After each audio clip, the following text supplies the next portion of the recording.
Yes, beta, in this video we will apply the Kirchhoff's rule in one question and in one numerical. And one numerical I will give you for practice. Suppose there are two cells, E1 and E2 are the EMFs of the cells, R1 and R2 are the resistances. तो हमने loop, कोई भी loop मान लो, मैं मान लो चला ए से B C D फिर ए पे आ गया, तो अगर मैं rise and drop of potential देखूंगा that will be equal to zero. That means total sum of rise and drop of potential. तो आप बेटा लूप इसको उल्टी भी ले लोगे, ऐसे भी चलोगे तो सारे साइन उल्टे हो जाएंगे, they are equal to zero. तो इससे कोई फ़र्क नहीं पड़ता आप कहाँ से चल रहे हो, यहाँ से चल रहे हो, यहाँ से चल रहे हो, इससे कोई फ़र्क नहीं पड़ता. ऐसे चल रहे हो तो भी कोई फ़र्क नहीं पड़ता, क्लॉकवाइज एंटी क्लॉकवाइज. तो यहाँ से चला मैं, मुझे सेल का पॉजिटिव एंड पहले मिला तो लिखूँगा मैं माइनस E1. करंट की अपोजिट डायरेक्शन में लिखूँगा, चल रहा हूँ तो मैं लिखूँगा I इंटू R2 पॉजिटिव में. फिर सेल का मुझे नेगेटिव एंड पहले मिला तो पॉजिटिव E2, और फिर मैं करंट की अपोजिट डायरेक्शन में चल रहा हूँ I इंटू R1 पॉजिटिव में. तो E1 minus E1 plus E2 उधर जाके हो गया E1 माइनस E2. तो ये हो गई इसकी equation. This is the important numerical. In this we have two cells, दोनों 3-3 वोल्ट के हैं. इससे आपको पता चलेगा कि आप कैसे एक कॉम्प्लिकेटेड सर्किट में हर एक ब्रांच में निकाल सकते हो कि कितना करंट चल रहा है. उसके लिए आपको दोनों किरचॉफ्स के रूल समझने होंगे. मान लिया मैंने इस सेल ने एक करंट I1, अगर आप गलत भी मान लोगे, मान लो करंट इधर को चल रहा है तो आपने मान लिया इधर को, उससे भी कोई फ़र्क नहीं पड़ता, आपका आंसर नेगेटिव आ जाएगा, उससे कोई फ़र्क नहीं पड़ता. और नेगेटिव साइन का मतलब होगा कि आपने करंट गलत एज्यूम कर लिया था. That is not a big problem, क्योंकि कई बार हमें नहीं पता होता करंट किस डायरेक्शन में चल रहा है.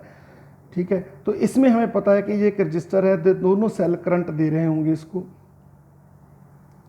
तो मान लो इसने I1 करंट दिया, और बेटा जो सेल के साथ होती है resistance, that is the internal resistance of a cell, इसको बाहर शो किया जाता है हमेशा. इसने मान लो I1 करंट दिया, इसने मान लो I2. अब किरचॉफ्स का पहला रूल देखो, अगर इधर से I1 करंट आ रहा है, इधर से I2 आ रहा है, तो यहाँ जाएगा I1 प्लस I2. तो I1 प्लस I2 चलता गया चलता गया चलता गया, इस पॉइंट पे आ जाओ. अगर इधर जा रहा था I2, इधर जा रहा था I1, तो इधर से आ रहा है I1 प्लस I2. तो किरचॉफ्स का फर्स्ट रूल से हम एज्यूम करते हैं कि करंट्स कैसे चल रहे हैं.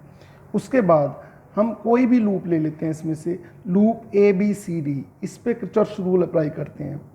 यहाँ से चला मैं -3 प्लस 2I1. अब मैं करंट की डायरेक्शन में हो गया तो उल्टी नेगेटिव हो जाएगा, -2I2, क्योंकि इस लाइन में करंट चल रहा है I2, -2I2. अब सेल का नेगेटिव एंड पहले मिल गया +3. अब मैं वहाँ पे फिर वहीं पे पहुँच गया, रास्ते में कोई ड्रॉप एंड राइज नहीं है यहाँ पे, तो फिर वहीं पे पहुँच गया, तो नेट रिजल्ट विल बी 0. यहाँ से मेरे पास आ गया I1 is equal to I2. It means जितना इस सेल ने करंट छोड़ा है उतना इसने छोड़ा है. That is simple. नाउ इसमें आप 3 लूप्स मान सकते हो, कोई भी 3. मैंने अभी ये मान के सॉल्व किया, एक इक्वेशन बनाई. अब दूसरी बार में मैं इसको भी मान सकता हूँ एक लूप, इसके बाद मैं इसको भी एक लूप मान सकता हूँ. दैट इज़ योर चॉइस, कौन सी आप लूप. इसमें से 3 इक्वेशन बन सकती हैं. तो हमें 2 की ज़रूरत है, क्योंकि हमने I1 और I2 की वैल्यूज़ निकालनी है, और हमें पता चल चुका है कि I1 is equal to I2. ABEF पे, सॉरी ABFEA, इस पे लगाते हैं हम किरचॉफ्स रूल. -3 plus 2I1. अब मैं नीचे आ गया, यहाँ पे आ गया. हाँ, अब मैं करंट की अपोजिट डायरेक्शन में जा रहा हूँ, +6 इंटू I1 प्लस I2. उसके बाद मुझे कोई भी ड्रॉप और राइज नहीं मिला. इससे मैं सॉल्व करके निकाल लेता हूँ. 14 I1 is equal to 3, I1 is equal to 3/14 ampere. I2 is also equal to 3/14 ampere. Now the most important thing, कई बार एग्जामिनर करंट्स के साथ साथ ये पूछ लेता है कि बताओ B और E के बीच में पोटेंशियल डिफरेंस कितना है।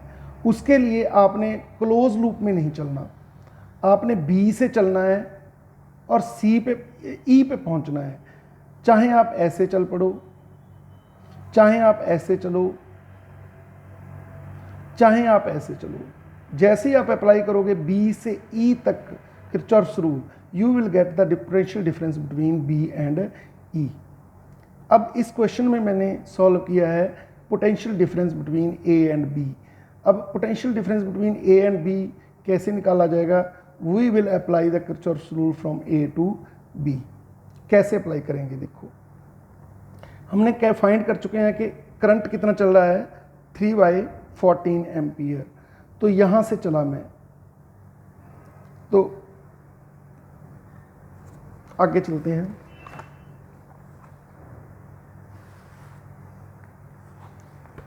To find the potential difference, we will apply the Kirchhoff's rule from A to V। पहले मैं यहाँ से चला, यहाँ पे पोटेंशियल है VA, तो मैंने VA लिख लिया। उसके बाद -3 ड्रॉप हो गया पोटेंशियल, करंट की अपोजिट डायरेक्शन में जा रहे हैं, +2I1। 2I1 मतलब 2 × 3/14 माइनस में, सॉरी प्लस में, इसको 3/14 इज इक्वल टू, अब हम कहाँ पे पहुँच गए बेटा? B पे। तो यहाँ पे पोटेंशियल कितना है? VB। So VA -3 + 2I1 is equal to VB। अगर ये हम वापस VA पे ही आ जाते तो यहाँ पे लिखते VA और VA कैंसिल, तो this equation is equal to 0। ये तब होता है जब हम क्लोज लूप में चलते हैं। जब एक पॉइंट से दूसरे पॉइंट पे चलते हैं तो ऐसे लिखते हैं, VB इधर आ जाएगा, माइनस में हो जाएगा, 3 और 2I1 इधर आ जाएगा, इसको सॉल्व करके आ जाएगा 18/7 वोल्ट। अब आप एक काम करना, इसी चीज़ को ट्राई करना, A और B के बीच में पोटेंशियल हम फाइंड कर सकते हैं। ऐसे चल के एक सिंपल तरीका हो गया, इसमें हम यहाँ से ऐसे भी चल सकते हैं, ऐसे भी चल सकते हैं। तो 2 मेथड हो गए, इससे फाइंड करना potential, you will find the same result 18/7 volt.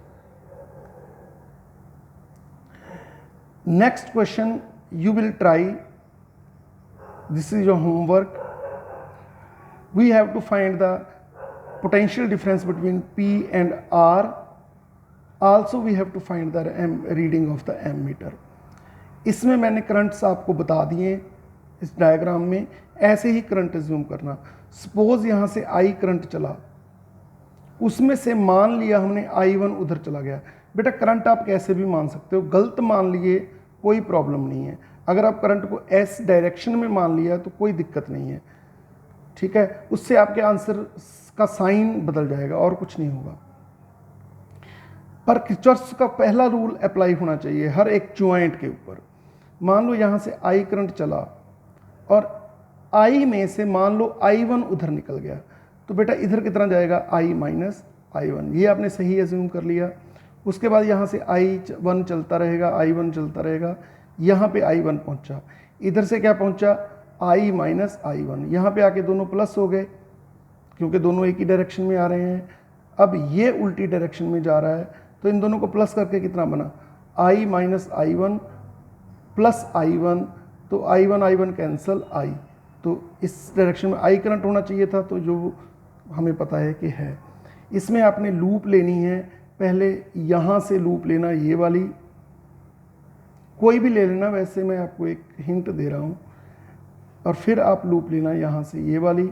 You will find the current value of I and I1। जब I और I1 की वैल्यूज़ आ गई, उनको माइनस करके इस आर्म में पता लग जाएगा आपको करंट कितना है। और इस दोनों के बीच में पोटेंशियल डिफरेंस मैंने आपको मेथड बता दिया। Thank you very much.